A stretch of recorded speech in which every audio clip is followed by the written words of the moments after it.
Hello అండి, అందరికీ నమస్కారం. నేను మీ కట్టా కార్తీక్.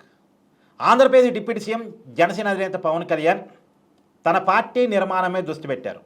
గ్రౌండ్లో పార్టీ బలపడాలి అంటే ముందు బలమైన నిర్మాణం అవసరమని పవన్ కళ్యాణ్ భావిస్తున్నారు. అందుకనే పార్టీని బలోపేతం చేసే దానికోసం బలమైన నిర్మాణం కోసం పంచసూత్ర ఫార్ములాని ఆయన వాళ్ళ పార్టీ నాయకుల ముందు ప్రతిపాదించారు. ఈ పంచసూత్ర ఫార్ములా ప్రకారం గ్రౌండ్ లెవెల్లో వార్డు కమిటీలు, గ్రామ కమిటీలు, మండల కమిటీలు, అసెంబ్లీ స్థాయి నియోజకవర్గ కమిటీలు, తర్వాత జిల్లా కమిటీలు, ఈ కమిటీలకు పైగా రాష్ట్ర కమిటీ ఉంటుంది.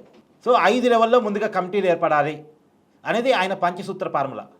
ఏ 5 లెవెల్ కమిటీలలో కూడా ప్రతి కమిటీలో 5 సభ్యులు ఉంటారు. దాంట్లో ఒకరు లేదా ఇద్దరు మహిళలు కంపల్సరీ. యువతకి ప్రాధాన్యం ఇవ్వాలి అనేది కూడా ఆయన నాయకులకి చేసిన ప్రతిపాదన. ఈ పంచసూత్ర ఫార్ములాని పిఠాపురంలో ప్రయోగించాం. సక్సెస్ఫుల్గా నడిచింది. దీన్ని రాష్ట్ర వ్యాప్తంగా అన్ని నియోజకవర్గాల్లో కూడా ఈ ఫార్ములాని తీసుకువెళ్ళాలి అనేది పవన్ కళ్యాణ్ గారు వాళ్ళ నాయకుల మీద పెట్టిన ప్రతిపాదన. అసలు ఇంతవరకు పవన్ కళ్యాణ్ మీద విమర్శే. జనసేన గెలుపు, ఆ పార్టీకి వస్తున్న ఓట్ బ్యాంకు పవన్ కళ్యాణ్ మీద పవన్ కళ్యాణ్ గారి అభిమానుల వల్ల వస్తుంది తప్ప జనసేనకంటూ ఒక యంత్రాంగం లేదు, కమిటీలు లేవు, నిర్మాణం లేదు. ఆ పార్టీని పవన్ కళ్యాణ్ గారు ఎందుకో స్ట్రెంథన్ చేయట్లేదు అనే విమర్శ పవన్ కళ్యాణ్ గారి మీద బలంగా ఉంది. ఆ విమర్శని పవన్ కళ్యాణ్ గారు గుర్తించినట్టున్నారు, సమీక్ష చేసుకున్నట్టున్నారు. ఇప్పుడు పార్టీ నిర్మాణం మీద దృష్టి పెట్టారు. కానీ ఆయన లక్ష్యం ఒకటి ఉంది. ఇప్పుడు ఆయన లక్ష్యం ఏంటి అంటే వైసీపీ స్పేస్ను జనసేన ఆక్యుపై చేయాలి. ఇప్పుడు పెద్ద పార్టీ ఆంధ్రప్రదేశ్లో ఏది అంటే టీడీపీ. రెండవ పెద్ద పార్టీ ఏది అంటే ఓట్ బ్యాంక్ పరంగా వైసీపీ, సీట్ల పరంగా జనసేన. సరే, 175 నియోజకవర్గాల్లో నించుంది కాబట్టి, ఆ పార్టీ ఒకసారి అధికారంలోకి వచ్చింది కాబట్టి సెకండ్ లార్జెస్ట్ పార్టీ ఆటోమేటిక్గా వైసీపీ అని ఎవరైనా చెప్తారు. ఆ సెకండ్ లార్జెస్ట్ పార్టీగా జనసేనను తీసుకెళ్ళాలి, వైసీపీ స్పేస్ను జనసేన ఆక్యుపై చేయాలి. ఇది ప్రస్తుతం పవన్ కళ్యాణ్ గారు పెట్టుకున్న టార్గెట్. అలా చేయాలి అంటే పవన్ కళ్యాణ్ గారు ఒక 2 మార్గాలు. ఒకటి, జనసేన పార్టీని గ్రౌండ్ లెవెల్లో స్ట్రెంథన్ చేయటం. ఒకటి, వైసీపీని బలహీనపరచడం. 2, ఆల్రెడీ జనసేన బలోపేతమే దుస్తారించారు. వైసీపీని బలహీనపరచడం కోసం వైసీపీని తిరిగి అధికారంలోకి రానివ్వనని పదే కంకణం కట్టుకున్నట్టు స్టేట్మెంట్లు కూడా ఇస్తున్నారు. మీ అందరికీ తెలుసు. అవి 15 సంవత్సరాలు కలిసే ఉంటాం కూటమిగా, 15 సంవత్సరాలు కూటమి అధికారంలోకి వస్తుంది అనేది పవన్ కళ్యాణ్ గారి స్లోగన్. ఆయన అడగకపోయినా ప్రతి సభలో ఈ మాట చెప్తున్నారు. ఈ మాట చెప్పడం వెనకాల చాలా పెద్ద వ్యూహం ఉంది. ఏంటి అంటే ఒకసారి లేదా 2 సార్లు, అంటే 2029 ఎన్నికల్లో, ఇంకా వైసీపీ కొద్ది గొప్ప ఉంటే 2034 ఎన్నికల్లో, ఈ 2 ఎన్నికల్లో కూడా వైసీపీని ఓడించగలిగితే ఆ పార్టీ ఆంధ్రప్రదేశ్ రాజకీయాల నుంచి వాషౌట్ అయిపోద్ది. ఏ పార్టీ అయినా ప్రాంతీయ పార్టీ, అందులో ఒక భావాజాలం లేకుండా, ఒక సిద్ధాంతం లేకుండా నడవబడే పార్టీ, ఒక వ్యక్తి బేస్ మీద ఉన్న పార్టీ వరుసగా ఓటములు ఎదురైనప్పుడు అది కేవలం జగన్మోహన్ రెడ్డిని సీఎం చేయడం కోసం ఏర్పడ్డ పార్టీ. అంతకుమించి ఆ పార్టీ సిద్ధాంతం లేదు కదా. సో అది రాదు అనుకున్నప్పుడు, అది సాధ్యం కాదు అనుకున్నప్పుడు, ఆ పార్టీకి వరుస ఓటములు ఎదురైనప్పుడు ఆ పార్టీ వెనకాల ఓట్ బ్యాంకు ప్రత్యామ్నాయాలు చూసుకుంటుంది. నిజానికి వైసీపీ వెనకాల ఓట్ బ్యాంకు ఒకప్పటి కాంగ్రెస్ ఓట్ బ్యాంకు. ఆ పార్టీ ఓట్ బ్యాంక్ని క్రియేట్ చేసుకున్నది కాదు. రాజశేఖర రెడ్డి సానుభూతితో ఆ ఓట్ బ్యాంక్ జగన్మోహన్ రెడ్డి వెనకాల ర్యాలీ అయింది. అప్పటికి కాంగ్రెస్ కూడా పొలిటికల్గా కిది కావటం వైసీపీకి అడ్వాంటేజ్ అయింది.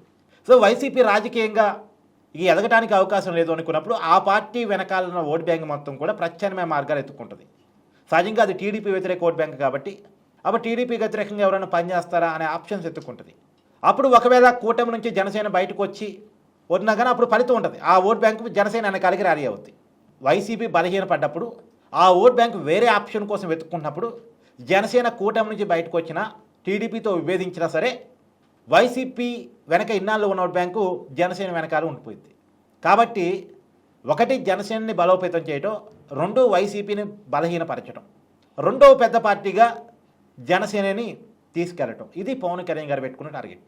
దానిలో భాగంగానే ఆయన పార్టీ నిర్మాణం మీద దృష్టి కేంద్రీకరించారు. త్వరలో జిల్లాల పర్యటన కూడా ఉంటుందని చెప్పారు. క్యాడర్ కూడా చాలా ఇంపార్టెన్స్ ఇస్తున్నారు.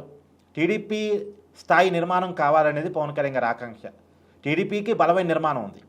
అంటే గ్రౌండ్ లెవెల్లో కూడా గ్రామ స్థాయి కమిటీలు, మండల స్థాయి కమిటీలు, జిల్లా కమిటీలు, వాటి ఫంక్షనింగు, వాటి నిర్మాణం ఎప్పటికప్పుడు. ఇన్నాళ్ళు టీడీపీ ఇన్ని దశాబ్దాలుగా తెలుగు నేల మీద బలంగా ఉంది, అధికారంలో ఉన్నాడు ఉంది, అధికారం లేనినాడు ఉంది అంటే కారణం నిర్మాణం. అలాంటి నిర్మాణాన్ని జనసేనకు కూడా ఏర్పాటు చేసుకోవాలని పవన్ కళ్యాణ్ గారు భావిస్తూ ఉన్నారు. పార్టీని స్ట్రెంథెన్ చేసుకొని మంచి నిర్మాణం చేసుకోగలిగితే చాలా మంచిది. నిజానికి జాతీయ పార్టీలు ఎలా ఉండగలుగుతాయంటే, ఇప్పుడు ఎగ్జాంపుల్ బీజేపీ ఉంది. బీజేపీ దేశంలో ఇన్నాళ్ళుగా ఎలా అధికారాన్ని తీసుకురాగలుగుతుంది, తిరిగి తిరిగి తనే గెలవగలుగుతుంది అంటే ఆ పార్టీకి ఉన్న స్ట్రెంత్, ఆ పార్టీ నిర్మాణమే. కమ్యూనిస్టులకి గెలుపు లేకపోయినా ఎలా ఉండగలుగుతున్నారంటే వాళ్ళకున్న నిర్మాణం. పార్టీ నిర్మాణాత్మకంగా ఉంటే, పార్టీకి కింది స్థాయి వరకు కమిటీలు కనుక ఉంటే, ఆ పార్టీకి సైద్ధాంతిక భావాజాలం కూడా ఆ కార్యకర్తలు కల్పించగలిగితే అధికారం ఉన్ననాడు ఉంటారు, అధికారం లేనినాడు ఉంటారు. ఆ పార్టీ కోసం, ఆ నాయకుడి కోసం, ఆ సిద్ధాంతం కోసం కొట్లాడుతూ ఉంటారు. కాబట్టి బలమైన నిర్మాణం అవసరమని పవన్ కళ్యాణ్ దృష్టి పెట్టారు. దానిలో భాగంగానే పంచసూత్ర ఫార్ములాని ఆయన వాళ్ళ నాయకులను ప్రతిపాదించారు. ప్రతి నియోజకవర్గంలో కూడా దీన్ని అప్లై చేయాలనేది పవన్ కళ్యాణ్ గారి ఆదేశం.